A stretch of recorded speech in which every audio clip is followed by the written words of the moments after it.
it's me Olivia and I am back with a brand new video for you guys today. And I asked you guys on Facebook and Twitter what video you would like to see, and you guys all decided that you would like me to do a Beauty and the Beast film review.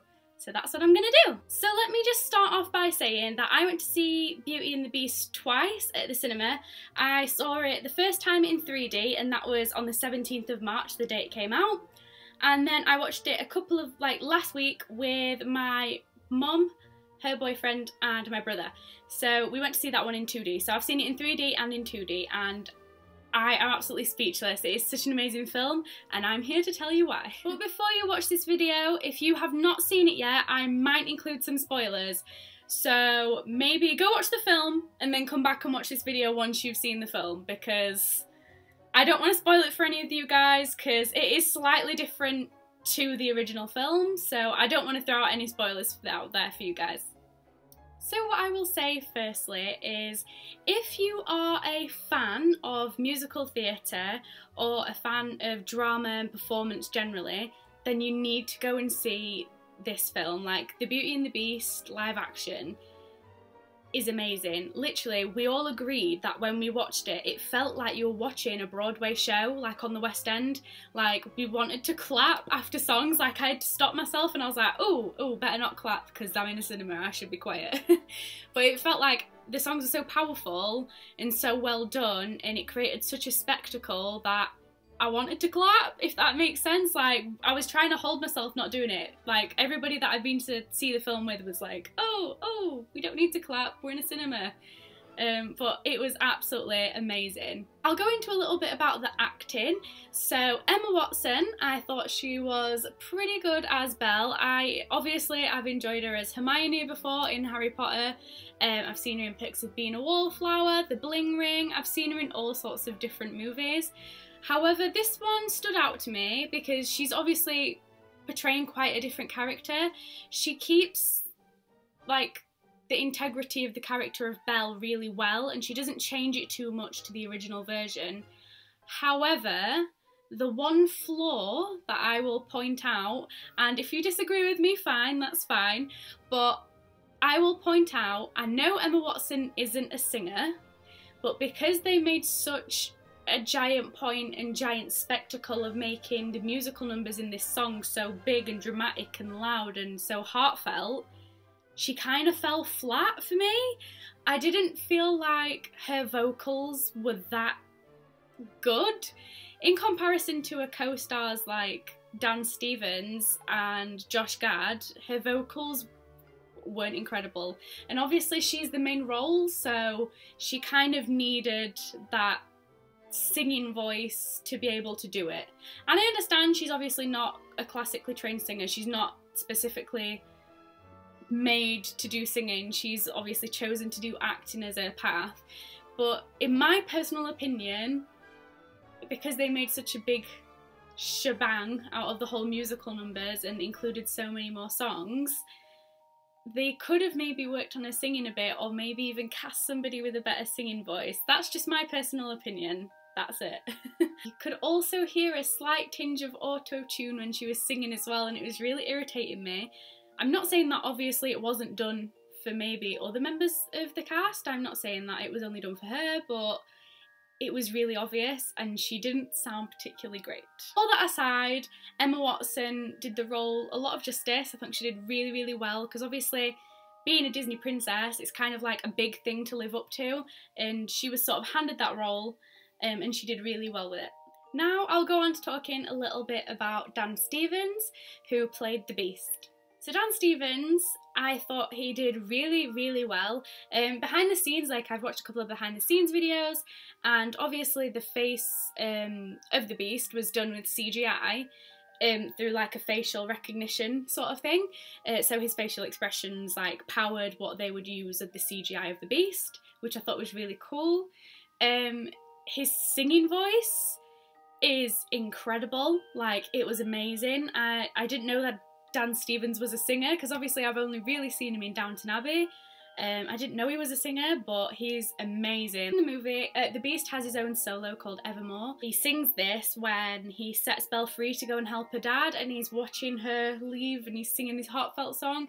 Seriously, go and listen to it. It is absolutely amazing. Dan Stevens' vocals are phenomenal. He's amazing. His acting was also really, really good. I liked the way he portrayed the Beast and the way he vocalised the Beast, the way he used his voice and things like that. I thought it was really, really like, he had a really warm tone and a really warm voice. He was really, really good as the Beast. Now on to one of my favourite characters is Luke Evans playing Gaston. He was absolutely incredible. Even far enough to say that maybe he stole the show a little bit. He was absolutely amazing. Like, he played the character of Gaston in the live action version is a lot more evil and a bit more sinister and darker than Gaston in the animated version, which is pretty cool. So basically what happens in one scene is he gets that angry at Maurice, Belle's dad, that he literally physically punches him in the face and decides to tie him up and leave him for dead in the woods, which obviously that doesn't happen in the animated version, but seriously, he did so well to make you kind of love him but like hate him at the same time. Like, he did so well in creating that character. His singing ability and his dancing was pretty great. Obviously the song Gaston in Gaston's Tavern, it was amazing. Everything I could have hoped for. It's one of my favourite all-time Disney songs. It was literally absolutely incredible. I couldn't fault it in any way. Now, one of the cast that obviously isn't a main character, however, I think that personally Josh Gad playing LeFou stole the entire film. He was amazing. Like, I can't stress enough how incredible of an actor he was in this. Like, I liked that Disney sort of put the like undertones of like a romantic relationship between him and Gaston. I really, really liked that. It was something quite different, yet I thought it worked incredibly well in developing LeFou's character a little bit more. Josh Gad's singing voice and comedic like ability in the Gaston scene, in all the scenes, was amazing. I liked the ending that LeFou got as well. It was really, really special. And I just thought he was absolutely incredible. Seriously, Disney, you need to cast Josh Gad in like so many more things. He's absolutely amazing. He needs more work. Seriously, he's amazing. I would watch anything with him in it. He is awesome. Now on to like Ewan McGregor, Ian McKellen, Emma Thompson. They all did absolutely amazing as Lumiere, Cogsworth and Mrs. Potts. I thought they were really, really good. Ewan McGregor did especially well with the Be Our Guest scene. His vocals were amazing. I just thought it was incredible. I just thought everybody did such a great job. The musical talent, the vocals, the acting ability, it all came together amazingly and created such a wonderful and beautiful film. So you guys may not have known, but in this live action version of the Beauty and the Beast there are a lot more songs in it. So you have Belle, which is like the beginning song where they're like bonjour, bonjour, bonjour, bonjour, bonjour, that one. And then there's the reprise of that where Belle's singing on her own. There's Gaston's song when he's in the tavern. There is Be Our Guest, obviously. There's the song where they go to kill the Beast and they go up to Castle to hunt him down. There's Beauty and the Beast, obviously like Tale as Old as Time, that song. And there are a couple of new ones. So there's one called Days in the Sun, How Does a Moment Last Forever, and I believe the other one is called Evermore, which is the one that the lovely Dan Stevens sings as his solo as the Beast. I thought that everybody all round did incredible. The music was amazing. I believe that the addition of the songs as well, like the addition of the new songs that Alan Menken had written, were absolutely phenomenal. Like, it added so much more to the film. It added so many different things. Like, there were songs that were happy, there were songs that were sad, there were songs that made you like think and feel things, and it was just amazing. I think Alan Menken, as per usual, I wouldn't expect anything less. He did an absolutely phenomenal job with the score and the soundtrack and writing all the songs. In this version of Beauty and the Beast as well, you do get a lot of backstories, so there's a lot of flashbacks, so you get to find out what happens to Belle's mum, which is a really, really important storyline, like undertone to the storyline, because it's really, really special and quite sad. You also get to find out how the Beast became the Beast. You get to see that whole scene happen, and the witch that comes, the enchantress that turns him into the Beast, and how he became mean as a prince to obviously get his punishment of being Beast. You get to find out what happened to his mother, you get to find out about his family. It's really special. Like, you also get to find out about different relatives that, like, Mrs. Potts has, and Lumiere has, and Cogsworth has in the village, and things like that. It is really special.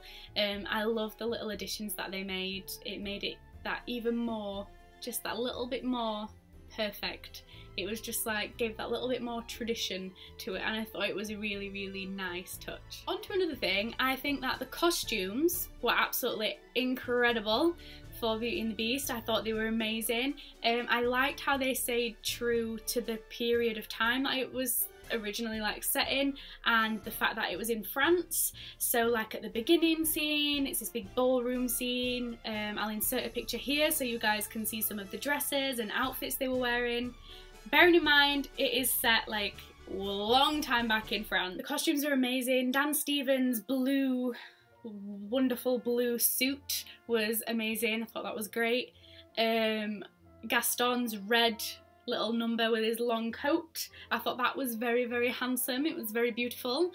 However, the one costume that I wasn't 100% keen on was Emma Watson's Belle dress. Personally, I do believe that the one in the original film would have worked a little bit better.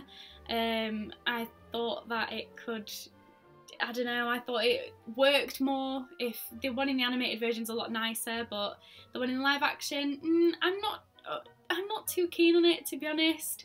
I don't think it has the wow factor. I don't think it's a full enough dress. I don't think it's more ball gowny. I mean, obviously they had to sort of try and make it so it fit in with the time frame and the country that it was set in and things like that, but you know, it is what it is. Another thing that I did like about it is that some characters, like the wardrobe in Belle's room that she gets to stay in the castle, she has a lot more character development.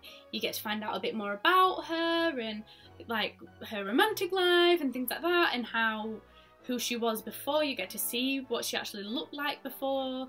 It's the same with the harpsichord, which turns out to be the wardrobe's husband, and it's quite sweet. Like, it's really nice to have those characters sort of like little backstories behind them.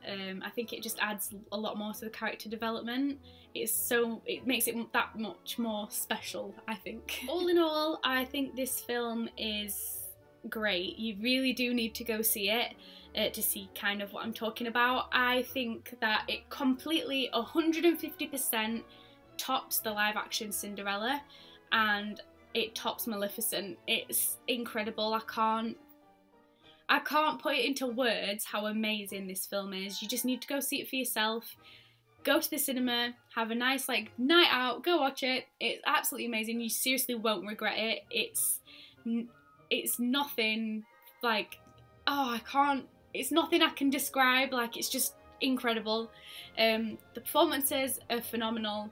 The music is amazing. It will literally feel like you've been to the theatre and watched something like Les Mis. It's kind of like what I'd compare it to. It reminds me a bit of Les Mis, and it reminds me of Into the Woods, like Had a Baby, like kind of what it reminds me of. You definitely need to go see it. I've also heard that Disney are obviously wanting to remake quite a few films. I think Aladdin and Mulan are on that list. if they are done in the style that Beauty and the Beast was done, and it was done similar to this live action Beauty and the Beast, I'm all for it. I will go see every single one twice because it's absolutely phenomenal. I can't stress enough how urgently you guys need to go see it. Like, it's a completely different experience watching it in the cinema and feeling like you are present and watching it happen in real life. It's amazing. I can't stress it to you guys enough how much you need to go see it. Yeah, I hope you guys enjoyed this video. I hope it didn't spoil it for you too much. I didn't want to go too in depth into the film because I don't want to spoil it for you guys. But if you enjoyed this video, give it a like, make sure to comment down below and tell me what video you want to see next, and let me know what you guys thought of Beauty and the Beast as well, because it'd be nice to see what other people have picked up on and what they enjoyed too. And I will see you guys next Sunday with a brand new video. Bye!